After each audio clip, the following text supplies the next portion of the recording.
to see it.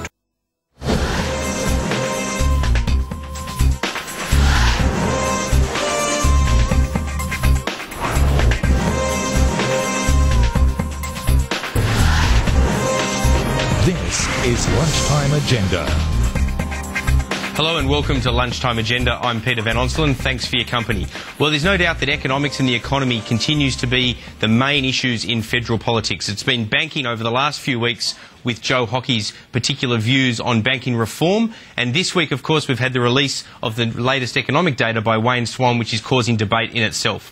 To discuss these issues as well as others relating to his portfolio, we're joined by the Shadow Assistant Treasurer out of Perth, Mathias Cormann. Senator Cormann, thanks for your company. Good to be here.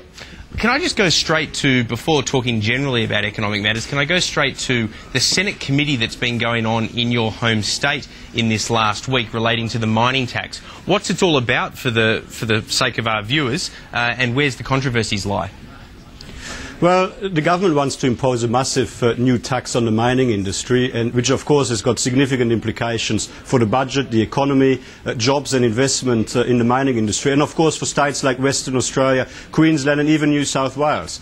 And so far the government has refused to answer some very basic questions about the impact of that tax. So the Senate inquiry really is there to apply some proper scrutiny to what the government is on about. Well, you say that they're not answering some basic questions, but one of those is you've been hitting the Treasurer up for a while now about releasing the assumptions that the new tax that Gillard negotiated with the big three miners are based on. He's refusing to do that, saying that no other government has ever been put in a position where it has released that kind of background information. That's a pretty fair argument, isn't it? If precedent suggests that no other government has done it, why should he? Well, I mean, firstly, in relation to no other government having done it, like previous governments have not sought to introduce a national mining tax. And of course, the government in Western Australia, which does have 20% of their revenue reliant on the mining industry, of course, does publish exactly those assumptions in their budget papers, because the revenue in Western Australia is sensitive to changes in commodity prices and production volumes and exchange rates. So because of that, they transparently publish all of the assumptions that they've used to estimate revenue from the mining royalties in our state in their budget papers. And of course, Wayne Swan should do the same. I mean, if you look at this whole mining tax farce now, we were told initially that it would raise $12 billion in revenue. Then they made some changes to the secret assumptions to facilitate the Gillard deal. Then we were told the original tax would have raised $24 billion. Yesterday in Maifo it was going to be $7.3 billion. So we've had significant fluctuations in revenue estimates from 7.3 to $24 billion, which sort of just proves the point how relevant those assumptions are. You can't have your cake and eat it. Off the top you were saying that they've got this massive new tax that's taking all this money out of the WA economy as well as the national economy. Now you're complaining that this massive tax has been reduced in its take from $24 billion down to $7 billion. No, that's not the point I was making, Peter. The point I was making is that the government continues to revise their mining tax revenue estimates. We've said right from the word go that the government's revenue assumptions were dodgy. We think that the government was pursuing a political objective in the lead up to the election. They wanted to get the mining companies off their back, so they manipulated, and they also wanted to make sure they still could preserve this assertion of an early surplus. They were in desperate need of some additional cash in order to prop up their budget, and so they played around with their assumptions, and they're not prepared to be transparent about them. The reality is they should be open and transparent about the assumptions they've used. Well, on this last issue of the assumptions, I mean, you say that they should be open and transparent. You've highlighted the example in WA where assumptions that mining revenue is based on are published. But isn't it a little bit different federally when this has been negotiated with three big mining companies? There are commercial in confidence issues. This is one of the issues that Wayne Swan raises, is that because of those big three miners releasing a lot of their own information in the negotiations, to then release it all publicly would put them at a commercial disadvantage. Well, firstly, it was highly inappropriate for the government to negotiate exclusively with the three biggest mining companies in secret and not tell anybody else about what's been going on behind closed doors.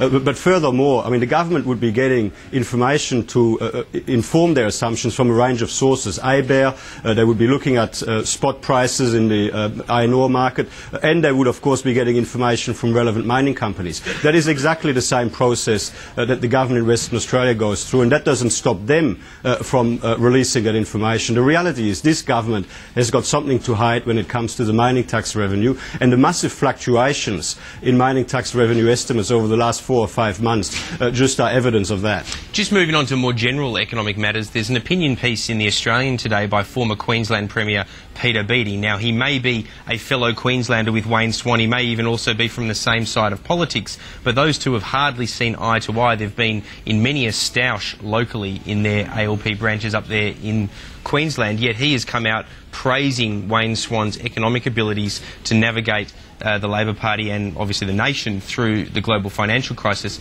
Is Swan not getting enough credit? I mean, are you prepared to at least acknowledge that he played a hand in keeping Australia out of recession?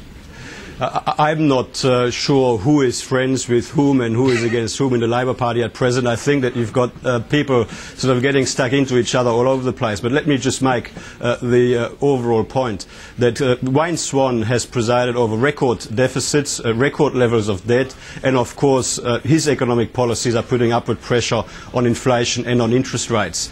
He has been a very bad treasurer over the last 2 or 3 years. I would not share Peter Beattie's assessment of Wayne Swan's credentials, and I would not agree that his would be an objective assessment either. I don't know why it is that doesn't surprise me. But what about this then? What about on your own side?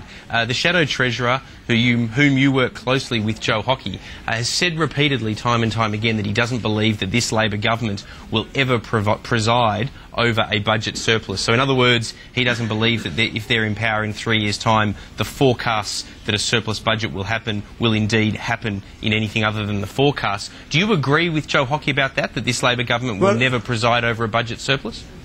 Well, of course I agree with Joe Hockey on this, and just look at Labor's track record. They have not delivered one single surplus budget yet in a year that they were fully responsible for the budget. In 08-09 it was a $27 billion deficit. In 09-10 it was a $54.8 billion record deficit, and of course this year it's now a $41.8 billion deficit. But these are Treasury forecasts, Senator, that are suggesting that in 3 years' time there'll be a $3 billion surplus.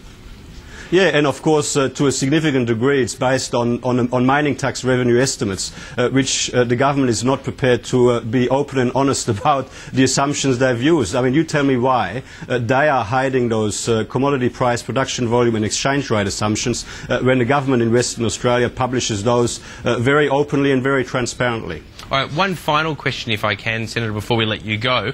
Wayne Swan has responded today to some economists claiming that the idea that he should make further cuts as a result of the adjustments that have had to come around because of the adjustments to the Australian's dollar rise, that is not reasonable, that he doesn't accept this idea that there is middle-class welfare that can be cut in terms of social spending priorities. Where do you sit on this?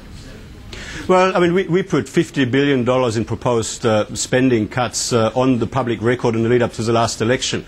And of course, Wayne Swan's response at the time was that Labor supposedly over the last 3 years made $83.6 billion worth of savings. And when we looked at the detail behind all of that, more than half of that were actually new and increased Labor Party taxes.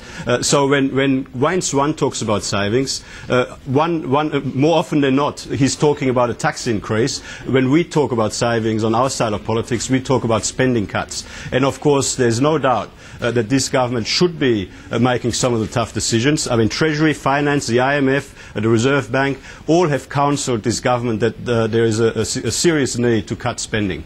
All right, Senator Mathias Cormann, Assistant Shadow Treasurer, joining us out of Perth. We appreciate your time joining us on Lunchtime Agenda. Thanks for your company. Good to be here with you. I'd now like to introduce our panel to